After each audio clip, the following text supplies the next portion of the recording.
السلام عليكم، أهلا مرحبا. الزول في الأول.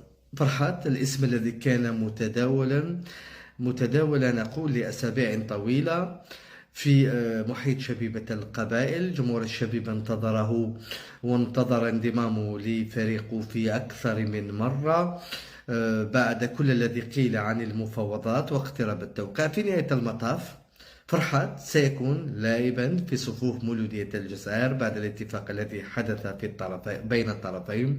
فرحات سيحمل قميص مولودية الجزائر لموسمين، وبذلك يعود إلى الدوري الجزائري من بوابة المولودية، وهو الذي حمل ألوان فريق اتحاد العاصمة قبل أن يحترف ويخوض تجربة احترافية. طبعا سبق حمل أيضا قميص المنتخب الوطني، ويريد من خلال العودة وحمل قميص مولودية الجزائر التألق محليا وقاريا، مدام مولودية الجزائر معنية باللعب على 4 جبهات الموسم المقبل. بالتوفيق لزين الدين فرحات ولمولودية الجزائر.